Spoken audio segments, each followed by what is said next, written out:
आज के इस टॉपिक में आज के इस वीडियो में हम बात करेंगे क्लास 10 के फिज़िक्स के चैप्टर इलेक्ट्रिसिटी से। आज का मेरा टॉपिक होगा इलेक्ट्रिक करंट। पिछली वीडियो में मैंने चार्ज के बारे में बताया, मैंने इलेक्ट्रिक पोटेंशियल के बारे में बताया, इलेक्ट्रिक पोटेंशियल डिफरेंस के बारे में बताया, मैंने 1 वोल्ट की डेफिनेशन बताई, मैंने उसको पूरे कॉन्सेप्ट को समझाया। आज उन्हीं सभी कॉन्सेप्ट्स को मैं इस्तेमाल करके आप सभी को इलेक्ट्रिक करंट के बारे में समझाने की कोशिश करूँगा। तो हम अपना वीडियो स्टार्ट करते हैं इलेक्ट्रिक करंट पे। देखिए, मैंने आपको बताया था कि मान लीजिए 2 चार्ज कंडक्टर हैं। If you have 2 charge conductors, मान लीजिए एक कंडक्टर ये है and another conductor is this. These are charge conductors, charge conductors. ये दोनों चार्ज्ड, मतलब दोनों के अंदर क्या है, चार्ज है, चाहे पॉजिटिव हो चाहे नेगेटिव हो। अब मान लीजिए हमने क्या किया, इसको एक वायर से कनेक्ट कर दिया। ये क्या है, इट्स अ वायर। तो आपको भी पता है कि हायर पोटेंशियल से चार्ज का फ्लो क्या होता है, हायर पोटेंशियल से लोअर पोटेंशियल की तरफ होता है। मान लीजिए ये हायर पोटेंशियल है, हायर पोटेंशियल। मैं हल्का सा पिछली वीडियो का बेस बता रहा हूँ ताकि मैं टॉपिक को कनेक्ट कर सकूँ। Lower potential and that is electric. ये इलेक्ट्रिक पोटेंशियल की बात कर रहा हूँ मैं, ये भी इलेक्ट्रिक पोटेंशियल है। तो अगर हायर इधर इधर लोअर है तो हमेशा चार्ज का फ्लो इधर से इधर की तरफ होगा। और वहीं मैं आपको बता दूं कि जो पॉजिटिव चार्ज होते हैं, अगर इधर से जो इधर जा रहा है, ये हमें जो इधर से इधर जाएगा वो हमेशा पॉजिटिव चार्ज होगा। जो पॉजिटिव चार्ज होगा वो इधर से इधर जाएगा, मतलब वो हमेशा हायर इलेक्ट्रिक पोटेंशियल से लोअर पोटेंशियल की तरफ बहता है। वहीं अगर हम इलेक्ट्रॉन्स की बात करें या नेगेटिव चार्ज की बात करें तो वो लोअर से हायर की तरफ फ्लो करता है। ये कॉन्सेप्ट है। तो बेसिकली ये तब तक फ्लो होता है, मैंने आपको पिछली वीडियो में भी बताया था कि चार्ज का फ्लो तब हमेशा हायर से लोअर की तरफ पॉजिटिव चार्ज आता है और लोअर से हायर की तरफ नेगेटिव चार्ज आता है। तो बेसिकली फ्लो होता है, ये फ्लो तब तक होता है जब तक पोटेंशियल का डिफरेंस हो, मतलब यहाँ पे ज़्यादा यहाँ पे कम या यहाँ पे ज़्यादा यहाँ पे कम हो। जब तक डिफरेंस रहेगा, जैसे हीट जब तक डिफरेंस रहता है तभी तक ट्रांसफ़र होती है। पानी तभी तक बहता है जब तक हाइट में डिफरेंस हो।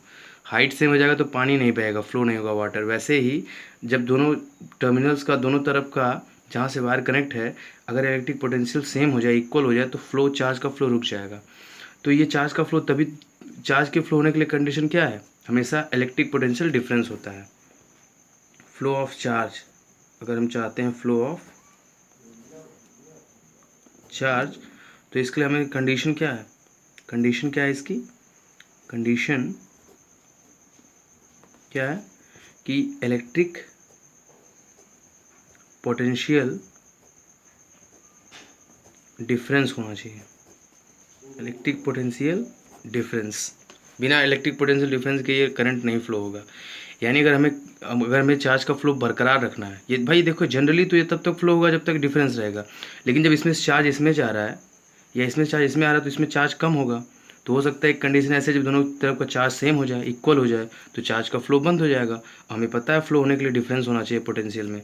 तो ये अगर हम किसी तरह से ये डिफरेंस बनाए रखें, जो भी पोटेंशियल डिफरेंस अगर इसको हम कायम रखें, रिटेन रखें, तो ये चार्ज लगातार फ्लो होता रहेगा, कंटिन्यूसली फ्लो होगा, क्योंकि डिफरेंस रहेगा। डिफरेंस खत्म तो चार्ज का फ्लो खत्म। लेकिन अगर डिफरेंस रहेगा तो हमेशा चार्ज का फ्लो होगा। और किस प्रकार होगा, पॉजिटिव चार्ज हमेशा हायर से नेगेटिव लोअर में जाएगा और नेगेटिव चार्ज लोअर से हायर में जाएगा। यही कॉन्सेप्ट होता है चार्ज के फ्लो का। तो जनरली अगर देखा जाए तो मेटल्स जो होते हैं, मेटल्स में अब हम डिफरेंस देखते हैं। देखिए, हमेशा इलेक्ट्रिक करंट की जो इलेक्ट्रिक करंट होता है, इलेक्ट्रिक करंट मतलब जो लगातार चार्ज का फ्लो है, रेट ऑफ, मतलब चार्ज का फ्लो ही जनरली अभी के लिए आप ये जानिए कि इलेक्ट्रिक करंट मतलब चार्ज का फ्लो। तो वो अगर हम देखें तो जनरली हायर पोटेंशियल से लोअर पोटेंशियल की तरफ पॉजिटिव चार्ज आता है और नेगेटिव चार्ज इधर आता है। तो हम जो करंट का डायरेक्शन मानते हैं, इलेक्ट्रिक करंट का डायरेक्शन, वो हमेशा पॉजिटिव जिस तरफ जा रहा है, मतलब पॉजिटिव चार्ज जिस डायरेक्शन में जाता है वही करंट का डायरेक्शन होता है। और अक्सर जो इलेक्ट्रॉन होते हैं, वो इलेक्ट्रॉन का जो डायरेक्शन हो, जैसे इलेक्ट्रॉन मतलब नेगेटिव चार्ज, तो नेगेटिव चार्ज जिस तरफ जाएगा उसका उल्टा हमेशा इलेक्ट्रिक करंट फ्लो माना जाता है। क्योंकि ट्रेडिशनली हम ये मानते हैं कि इलेक्ट्रिक करंट हमेशा हाई वोल्टेज से लो वोल्टेज की तरफ जाता है। इलेक्ट्रिक पोटेंशियल को मैं वोल्टेज भी बोल सकता हूँ। और मेटल्स में क्या होता है, मेटल्स में जो, जैसे मेटल अगर ले लें तो मेटल में जो फ्री इलेक्ट्रॉन्स होते हैं उनका फ्लो जिस तरफ होगा, अगर मान लीजिए फ्री इलेक्ट्रॉन्स इस तरफ जा रहे हैं, जैसे मान लीजिए मैं ले रहा हूँ एक conductor, suppose you have a conductor, this is a conductor, ये कंडक्टर आई थिंक एक मेटल है, दिस इज अ मेटल। तो इसमें अगर नेगेटिव चार्ज मतलब फ्री इलेक्ट्रॉन्स होंगे, डेफिनेटली फ्री इलेक्ट्रॉन्स होंगे, तभी मेटल में फ्री इलेक्ट्रॉन्स तो होते ही हैं। तो फ्री इलेक्ट्रॉन्स का डायरेक्शन अगर इधर है तो हमेशा इलेक्ट्रिक करंट इधर फ्लो होगा, ये इलेक्ट्रिक करंट का डायरेक्शन होगा, इलेक्ट्रिक करंट। मतलब अगर नेगेटिव चार्ज इधर आ रहे हैं तो पॉजिटिव चार्ज इधर जाएगा। तो अगर इलेक्ट्रॉन्स अगर इस डायरेक्शन में मूव कर रहे हैं तो इलेक्ट्रिक करंट इस डायरेक्शन में होगी। जैसे मेरे कहने का मतलब ये है कि इस तरह से है, सो ये जो है इलेक्ट्रिक करंट का डायरेक्शन जो होगा इस तरफ होगा, इस डायरेक्शन में, मतलब करंट ऐसे फ्लो होगी, इस तरह से मेरे कहने का मतलब है। ये इलेक्ट्रिक करंट को हम आई से शो करते हैं। तो मेरे कहने का मतलब ये है कि मेटल्स में अगर कोई मेटल कंडक्टर है तो इलेक्ट्रिक करंट हमेशा फ्री इलेक्ट्रॉन्स के ट्रांसफ़र होने से होता है। मतलब फ्री इलेक्ट्रॉन्स अगर मूव कर रहे हैं इलेक्ट्रॉन्स तो इलेक्ट्रिक करंट फ्लो होगी उसके अपोजिट डायरेक्शन में। वैसे अगर हम लिक्विड्स की बात करें, ये हमेशा इलेक्ट्रॉन से ही नहीं होता, हमेशा नेगेटिव चार्जेस से ही नहीं होता है। इलेक्ट्रिक करंट का flow because of positive charge भी होता है आयंस के फॉर्म में। जैसे कोई लिक्विड है या कोई सोल्यूशन है, जैसे कोई सोल्यूशन है पानी में, अब इसमें कोई ये मान लीजिए कोई है, जैसे मान लीजिए NaCl है, this is solution of NaCl, मतलब मान लीजिए सोडियम क्लोराइड। तो अगर इसको पानी मिला देंगे तो इसमें Na+ पाया जाएगा, Cl- पाया जाएगा, ये हर जगह होगा Na+, Cl-, दिस टाइप। तो ये इनके भी फ्लो होने से, इनके भी मूवमेंट से भी यहाँ पे करंट फ्लो होगा। तो हम सीधे ये, अब हम बात करेंगे इलेक्ट्रिक करंट की डिफिनीशन। इलेक्ट्रिक करंट क्या होता है, इलेक्ट्रिक करंट, इसकी डिफाइन कैसे करेंगे। तो हम डिफाइन कर रहे हैं the rate of flow of charged particles through a conductor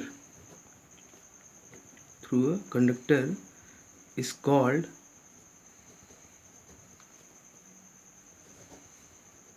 electric current. Electric current, it is denoted by I, capital I भी कहते हैं या कहीं कहीं हम स्मॉल I भी कह देते हैं। तो रेट, मतलब रेट देखिए, फिजिक्स में रेट का मतलब होता है टाइम से, मतलब rate of flow of charge, मतलब किसी भी कंडक्टर में 1 सेकंड में जितना चार्ज फ्लो हो जाए, जैसे मान लीजिए, तो rate of flow of charge का मतलब क्या हो गया, हेंस आई जो होता है इलेक्ट्रिक करंट, रेट का मतलब हमेशा टाइम से डिवाइड करेंगे, इलेक्ट्रिक करंट हमेशा इक्वल टू क्या होगा, चार्ज अपॉन टाइम, जो टाइम लगा चार्ज को फ्लो होने में। तो हम इसको किससे, आई से डिनोट करते हैं करंट को, और चार्ज को हम क्यू से डिनोट करते हैं और टाइम को टी से डिनोट करते हैं। तो हमें ये फॉर्मूला मिल जाएगा कि इलेक्ट्रिक करंट इक्वल टू क्या होता है, क्यू अपॉन टी, मतलब चार्ज अपॉन टाइम। अब you can also write I equal to Q upon T को हम या यहाँ से हम निकाल सकते हैं Q equal to I into T, तो Q equal to I T भी हो जाएगा, ये भी एक फॉर्मूला बन जाएगा। अब देखिए जनरली क्या होता है ना कि वैसे मान लीजिए कोई conductor, you have any conductor, suppose this is the conductor, for instance example के तौर पे दिस इज़ द कंडक्टर, ये मान लीजिए कोई बैटरी है, दिस इज़ द की, मतलब स्विच जहाँ से बंद होता है, इलेक्ट्रिक करंट को हम रोक सकते हैं। तो ये पॉजिटिव है, ये नेगेटिव है, तो करंट तो इस डायरेक्शन में ही जाएगा क्योंकि इलेक्ट्रॉन्स इधर आ रहे हैं, क्योंकि इलेक्ट्रॉन इसमें से निकल के इलेक्ट्रॉन इस तरह से फ्लो करेंगे। तो इधर से देखिए, इधर से पॉजिटिव चार्ज निकलता है, यहाँ से क्या जा रहा है, इधर से पॉजिटिव चार्ज जाएगा, यहाँ से इस तरह से पॉजिटिव चार्ज इस डायरेक्शन में आगे बढ़ता है और इधर से क्या होता है, इस नेगेटिव वाले से नेगेटिव चार्ज निकलेंगे, इलेक्ट्रॉन्स निकलेंगे। इस तरह से इलेक्ट्रॉन्स का फ्लो होता है, नेगेटिव चार्ज जितने रहते हैं वो इस डायरेक्शन में आते हैं। तो इस प्रकार से फ्लो बरकरार होता है। और कंडक्टर में क्या होता है, flow of charge particles, electric current होता है। तो अगर अपन यहाँ पे एक बल्ब लगा दें ऐसे करके, तो जब ये फ्लो होगा तो ये बल्ब जलेगा, क्योंकि करंट फ्लो होगी, क्योंकि फ्लो ऑफ चार्ज पार्टिकल मतलब इलेक्ट्रॉन्स क्या है, मूव कर रहे हैं। तो इलेक्ट्रॉन्स इधर आ रहे हैं तो करंट इधर जा रहा है। ये इलेक्ट्रिक करंट का डायरेक्शन है। आई का डायरेक्शन क्या है, इस तरह पे करंट इस तरह से फ्लो होगा, इस तरह से आएगा। आई का डायरेक्शन जो है हमेशा इस तरह से जाएगा। आई करंट इस तरह से जो है फ्लो होगा कंडक्टर में, ये बल्ब जल जाएगा। तो इलेक्ट्रिक चार्ज ही इलेक्ट्रिक करंट कहलाता है। कब, अगर मान लीजिए हम कह सकते हैं, अगर मान लीजिए ये कंडक्टर है ना, इसमें T इक्वल टू 1 सेकेंड में अगर Q equal to 10 coulomb electric charge flow कर जाए, इलेक्ट्रिक चार्ज अगर फ्लो करता है, तो हम कहेंगे हेंस जो इलेक्ट्रिक करंट आई होगा वो हमेशा क्या हो जाएगा, आई इक्वल टू क्या होता है, Q upon T. Q upon क्या होता है, टी। तो Q की वैल्यू क्या है, यहाँ से Q अपॉन टी होता है। Q की वैल्यू है 10, आई टी इक्वल टू 1 है, अर्थात 10। और इसका यूनिट क्या हो जाएगा, यूनिट आप यहाँ से निकालिए फॉर्मूले से। Q का यूनिट क्या होता है, कूलॉम होता है, और पर सेकंड हो जाएगा, टाइम का सेकंड होता है। और जैसे इसका इलेक्ट्रिक करंट का एक भी और होता है, भी स्पेशल नेम होता है, एम्पियर कह सकते हैं अपन। चाहे आप कूलॉम पर सेकंड कहिए या एम्पियर कह दीजिए। जैसे वोल्ट का क्या होता है, जूल अपॉन कूलॉम, क्योंकि V इक्वल टू क्या था, W अपॉन Q था। तो वो जूल अपॉन कूलॉम होता है, या उसको हम वोल्ट भी कहते हैं। वैसे इसका भी एक स्पेशल नेम है, दैट इज़ एम्पियर। करंट को हमेशा एम्पियर में हम डिफाइन करते हैं।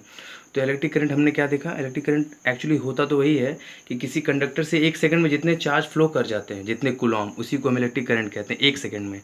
लेकिन इसका फॉर्मूला क्या होता है, I equal to Q upon T. मतलब किसी भी कंडक्टर से जितने चार्ज फ्लो हुआ, जितना चार्ज फ्लो हुआ और जितने समय में फ्लो हुआ, अगर चार्ज में उस टाइम से डिवाइड कर दें तो हमें करंट मिल जाएगा। That is either in Coulomb पर सेकेंड और इन एम्पियर। चाहे आप कूलॉम पर सेकेंड कहिए, चाहे एम्पियर कह दीजिए। तो इलेक्ट्रिक करंट के बारे में ये है। उसके बाद देखिए मैं आपको और समझाता हूँ। तो इलेक्ट्रिक करंट मतलब डेफिनेशन तो मैंने आपको यहाँ पे दे दिया है, आप डेफिनेशन यही लिखेंगे, the rate of flow of charge particles. मतलब जो रेट होता है फ्लो होने का, प्रवाह होने का, बहने का, चार्ज पार्टिकल मतलब जो चार्ज वाले पार्टिकल्स होते हैं, थ्रू अ कंडक्टर, एक कंडक्टर से होते हुए। कंडक्टर मतलब जिसमें इलेक्ट्रिक करंट फ्लो हो सके, जैसे मेटल हो गया। So called electric current, it is denoted by I. Denoted मतलब इसको हम प्रदर्शित करते हैं, इसको हम मतलब एक तरफ से एक चिन्ह है इसका। इसका चिन्ह क्या है, एक इसका प्रतीक क्या है, स्मॉल आई या कैपिटल आई कह सकते हैं हम लोग। नाउ अब मैं आपसे बात करूंगा कि डेफिनेशन कैसे बनाएं। मान लीजिए अगर आपको बनाना है डेफिनेशन ऑफ, मैं अक्सर टेक्निकल डेफिनेशन बनाता हूँ फॉर्मूले की मदद से।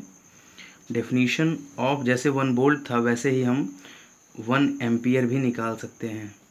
Definition of 1 ampere, that is very very important, I think technically very important, very easy also.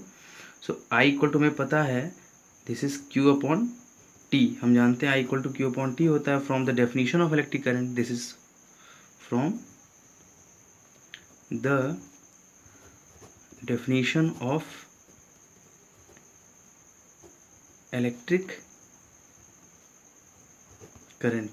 तो इफ़ क्या करें, एक एक रखिए, वही एक एक रखना रूल। अगर हम Q इक्वल टू 1 कूलॉम ले लें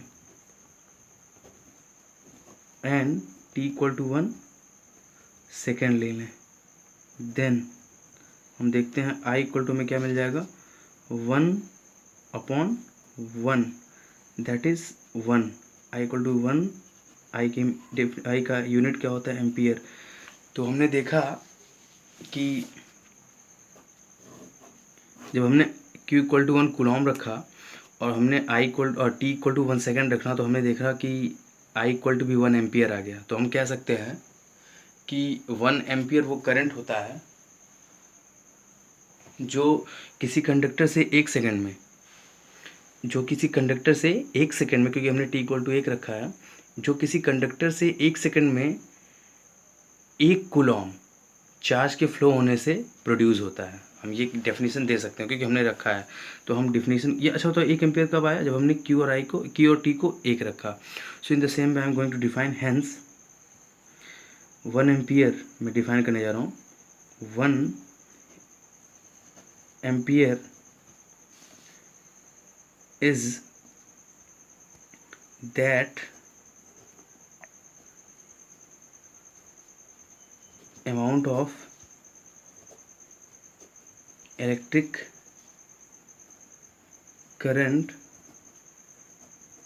flowing through a conductor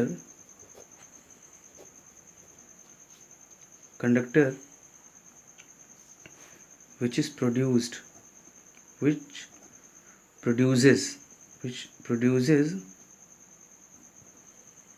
due to flow of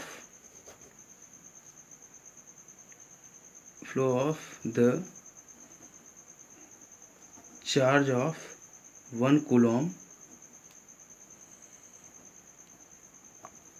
in 1 second. तो हम देख सकते हैं कि 1 एम्पियर क्या है? वो अमाउंट ऑफ इलेक्ट्रिक करंट होता है जो किसी कंडक्टर में फ्लो होता है, जो कि प्रोड्यूस होता है 1 कूलॉम के चार्ज के फ्लो के कारण, वो भी 1 सेकंड में। 1 सेकंड में जो चार्ज फ्लो होता है। तो इस तरह से आप डेफिनेशन बना सकते हैं।